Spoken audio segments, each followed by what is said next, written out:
आज के इस चुनावी सभा में पूर्व मुख्यमंत्री श्री भूपेश बघेल जी और हमारे पार्टी के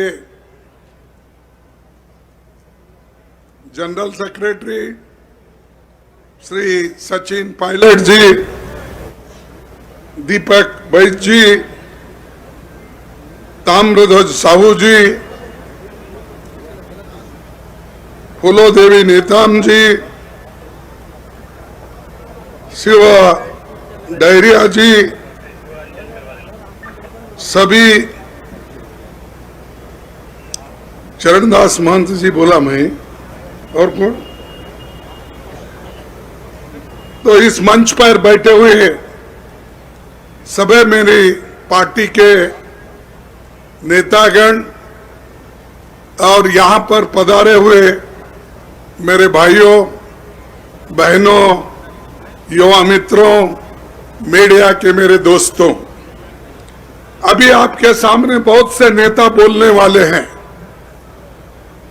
सचिन पायलट जी बात करेंगे,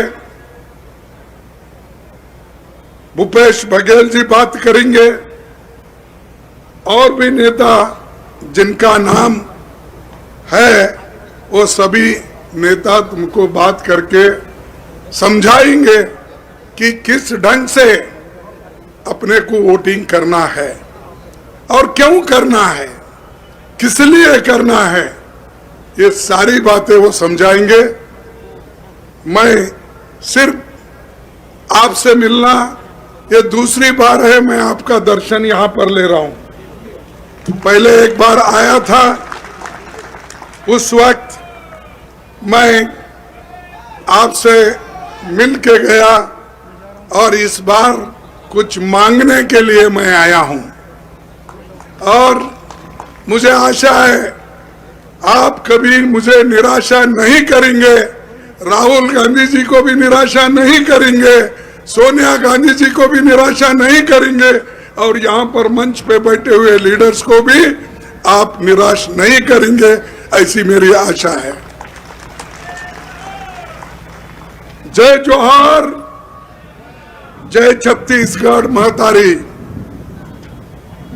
आज सभी जहां जितने उतना ही उत्साहित यहां पर लोग जो आए हैं इस रैली में, मैं आप सभी का धन्यवाद करता हूं। क्यों इतनी कड़ी धूप में आपने जो हमारे कांग्रेस पार्टी के नेतृत्व में चलने वाली सभा में आए हैं। साथियों, यहां पर हमको इस चुनाव में जिताने का निर्णय लेना है। इससे पहले हमने चुनाव में सभी लोग आते थे, वोट मांगते थे और चले जाते थे, लेकिन ये चुनाव देश को एकता के साथ रखने का चुनाव है। ये चुनाव हमारे संविधान को बचाने का चुनाव है और ये चुनाव देश के लोकतंत्र को बचाने का चुनाव है। मैं इसलिए कह रहा हूं, मोदी जी और उनके चेले बार बार कहते हैं कि हमको 400 पार आंकड़े दे दो। कई के लिए, गरीबों के भलाई के लिए नहीं, शेड्यूल ट्राइब्स के लिए नहीं, पिछड़े हुए लोगों के लिए नहीं, जो भी तबका गरीब तबका है, चाहे वो ऊपर जाति के हो, नीचे जाति कोई भी हो, किसान हो, उनके हकूक को खत्म करने के लिए वो 400 पार की बात कर रहे हैं। उनके लोग हर जगह बात करते हैं। इस बार अगर हमको 2/3 मेजॉरिटी अगर आप देंगे हम संविधान बदल के दिखाएंगे।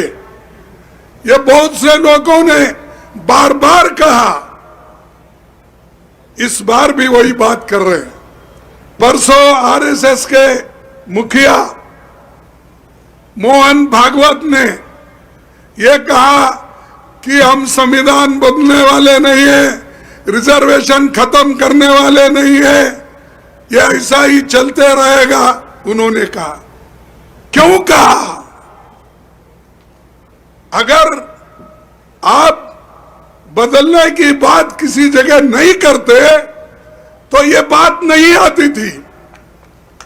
ये बात हो रही इसलिए कि आपके एमपी लोग बात कर रहे, आपके एमएलए लोग बात कर रहे, आपके साधु संत तुम्हारे पीछे जो है वो बात कर रहे।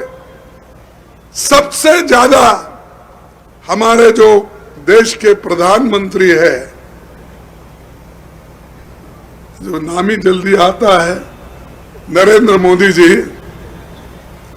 वो बार बार कहते हैं, कौन कहता है संविधान बदल रहा है? भाई तुम्हारे लोग ही कह रहे हैं, क्या वो मालूम नहीं होता तुमको? जब तुम्हारे लोग जोर जोर से बोलते हैं वो भी सुने नहीं आता। मैं कहूंगा ठीक है कि आप उनकी बात नहीं समझ, कम से कम गरीबों की बात तो सुनो। इतनी महंगाई बढ़ रही है, आप सुन रहे हैं उनकी बात को? हमारे जो नौजवान लोग हैं उनको आज नौकरी नहीं है, पढ़ लिख के वो दर दर भटक रहे हैं। उनकी क्या व्यवस्था की आपने? आपने तो सत्ता में आने के लिए पहले बोला कि कांग्रेस वालों के जमाने में बड़े बड़े लोग खूब पैसे कमाए और वो पैसे विदेश में रखा, वो काला धन मैं लाऊंगा और हर एक को 15-15 लाख दूंगा। दिया उसने? नहीं दिया। अरे प्रधानमंत्री नरेंद्र मोदी झूठ बोलते हैं, झूठ बोलते हैं। नहीं, आप बोलिए झूठ बोलते हैं।